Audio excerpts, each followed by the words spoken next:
फिर से एक सुपर सिंपल क्वेश्चन, ये एक छोटा सा शेडेड रीजन है, इसका हमें एरिया निकालना है। मैं पहले बता देता हूँ कि कैसे निकलेगा, समझ में आ जाए तो आप खुद करना। देखो ये हमें एक इक्विलेटरल ट्रायंगल गिवन है ए बी सी। तो अगर इस ट्रायंगल ए बी सी में से ये सेक्टर, ये दूसरा सेक्टर और ये तीसरा सेक्टर, अगर इन तीनों के एरिया को मैं सब्ट्रैक्ट कर दूं तो मुझे ये वाला एरिया मिल जाता है। तो मुझे सिर्फ और सिर्फ इतना करना है कि इस ट्रायंगल के एरिया में से इन तीनों सेक्टर्स के एरियाज को सब्ट्रैक्ट करना है, दैट्स इट। अब ट्रायंगल का एरिया तो मुझे पहले से ही गिवन है, ठीक है, ट्रायंगल का एरिया मुझे पहले से ही गिवन है। अब मेरा सिर्फ टारगेट क्या रह जाता है कि मैं इन तीनों सेक्टर्स का एरिया निकालूं, और ये तीनों सेक्टर्स बिल्कुल सेम साइज के हैं। तो अल्टीमेटली मुझे सिर्फ एक सेक्टर का एरिया निकालना है। इस पॉइंट को आप डी मान लो, इसको ई मान लो, तो ए डी ई, मैं अगर इसका एरिया निकाल लेता हूं, उसको 3 से मल्टीप्लाई करूंगा तो मुझे तीनों सेक्टर्स का एरिया मिल जाएगा। तो मुझे करना क्या क्या है मैं आपको समझाता हूं, इसको मैं पढ़ देता हूं। देखो ये कहता है the area of an equilateral triangle is this. तो इसका एरिया में पहले से गिवन है विद ईच वर्टेक्स, ये जैसे ये ए वर्टेक्स हो गया, बी वर्टेक्स हो गया और सी एक और वर्टेक्स हो गया। Of the triangle as centre a circle is drawn. वो कहता है ये जैसे वर्टेक्स है, इसको सेंटर लेके एक सर्कल बनाया, बी को सेंटर लेके सर्कल बनाया, सी को सेंटर लेके सर्कल बनाया, और आगे वो बोलता है विद रेडियस। तो इन सब का रेडियस क्या है, it is equal to half the length of the side of the triangle.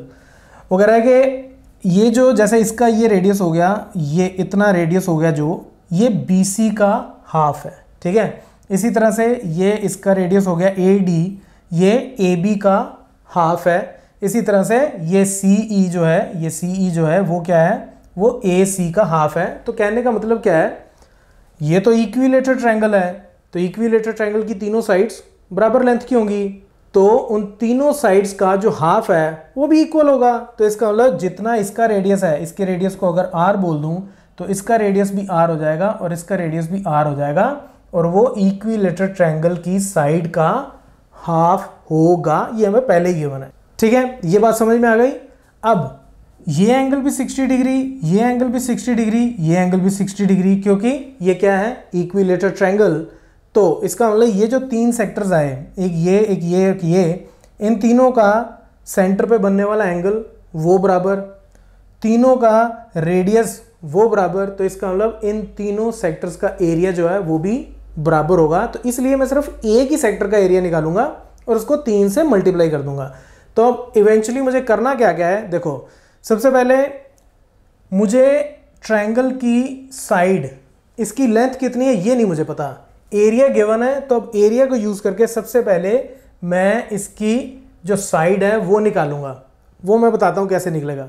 जब वो निकल आई, इक्विलेटरल ट्रायंगल की जब साइड्स निकल आई, तो ये तीनों जो सर्कल्स बोलो या सेक्टर्स बोलो, उनका रेडियस मिल जाएगा, क्योंकि वो ये जो साइड है इसका हाफ होगा, half the side of the triangle. तो उसका हाफ करूंगा तो मुझे तीनों का रेडियस मिल जाएगा, ठीक है।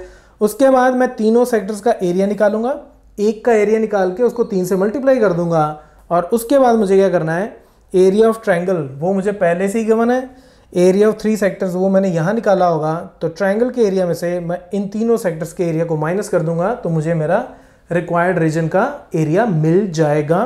तो ये स्टेप्स हैं जो मुझे फॉलो करने हैं। So let's do it quickly now, okay. तो अब सबसे पहले मैं length of sides of equilateral triangle ये निकाल लेता हूं, एरिया मुझे ऑलरेडी पता है। और उसके बाद फिर मैं क्या करूंगा, उसके बाद मैं रेडियस ऑफ एवरी सेक्टर वो इवेंचुअली फाइंड आउट कर ही लूंगा। तो एरिया ऑफ इक्विलेटरल ट्रायंगल क्या है, उसका फॉर्मूला होता है √3/4a²। ए मतलब कोई भी एक साइड, जैसे ये साइड है, इसको इस लेंथ को मैंने a बोल दिया, इज इक्वल टू 17320.5। तो दिस इम्प्लाइज, इसकी वैल्यू हमें गिवन है 1.73205, इतनी यूज करनी है √3 की value, divided by 4a² is equal to 17320.5। अब एक काम करते हैं, a² को तो इधर ही रख लेते हैं, बाकी सब उधर ले जाते हैं। तो ये आ जाएगा 17320.5 डिवाइडेड बाय 1.73205 इंटू 4। थोड़ा और सिंप्लीफाई कर लेते हैं। देखो ए स्क्वायर कितना आ जाएगा, इसका डेसिमल हटाना हो तो मैं काम करता हूँ 173,205, इसका डेसिमल हटाना हो तो नीचे 10 से मल्टीप्लाई हो जाएगा, डेसिमल गया और 5 के नीचे एक जीरो आ गई, मल्टीप्लाइड बाय, अब इसको भी इसका डेसिमल हटाना हो 173,205, तो डेसिमल के बाद 1 2 3 4 5, तो 1 2 3 4 5 उतनी जीरोस आ गई, मल्टीप्लाइड बाय 4, तो ये तो आपस में कट गया, एक जीरो के साथ एक जीरो कट गई, तो ये कितना हो गया मेरे पास 4, 1 2 3 4। तो यहां से a मेरा कितना आ जाएगा 40,000 का स्क्वायर रूट, तो वो होता है ±200, लेकिन हम सिर्फ पॉजिटिव वैल्यू लेंगे तो a हो जाएगा 200 सेंटीमीटर। पॉजिटिव क्यों? क्योंकि ये लेंथ ऑफ साइड है तो ये नेगेटिव नहीं हो सकती, तो इसलिए ये जो लेंथ ऑफ साइड, ये इक्विलेटरल ट्रायंगल की जो साइड्स हैं उनकी लेंथ कितनी आ गई 200 सेंटीमीटर। तो अब हमें ये गिवन है कि हर एक सर्कल का जो रेडियस है वो इस साइड का हाफ है, तो इसका मतलब ये कितना हो जाएगा a divided by 2 which is equal to 200 divided by 2 यानी कि 100 सेंटीमीटर्स। तो ये मेरे पास क्या आ गया रेडियस ऑफ ऑल 3 सर्कल्स। ठीक है, अब मुझे क्या करना है, अब मुझे निकालना है एरिया ऑफ 3 सेक्टर्स। ठीक है, तो मैं तीनों सेक्टर्स का एरिया निकालूंगा और उसके बाद शेडेड रीजन का एरिया निकाल लूंगा।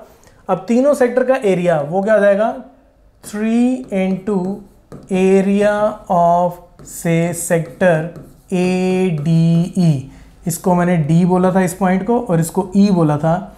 अब ये एंगल मुझे पता है ये 60 डिग्री है क्योंकि ये इक्विलेटरल ट्रायंगल है, और रेडियस मैंने अभी निकाला 100 सेंटीमीटर्स, तो थीटा मुझे पता है वो 60 डिग्री है। क्यों? Because ABC is an equilateral triangle, और उसके बाद रेडियस मैंने अभी निकाला 100 सेंटीमीटर्स, तो ये जो एरिया है ये कितना आ जाएगा 3 इंटू एरिया ऑफ सेक्टर, उसका फॉर्मूला होता है theta divided by 360 into pi r square, so this will be equal to 3 into theta की वैल्यू 60 डिवाइडेड बाय 360, पाई की वैल्यू हमें बोला गया है 3.14 यूज करनी है, और आर स्क्वायर यानी कि 100 का स्क्वायर।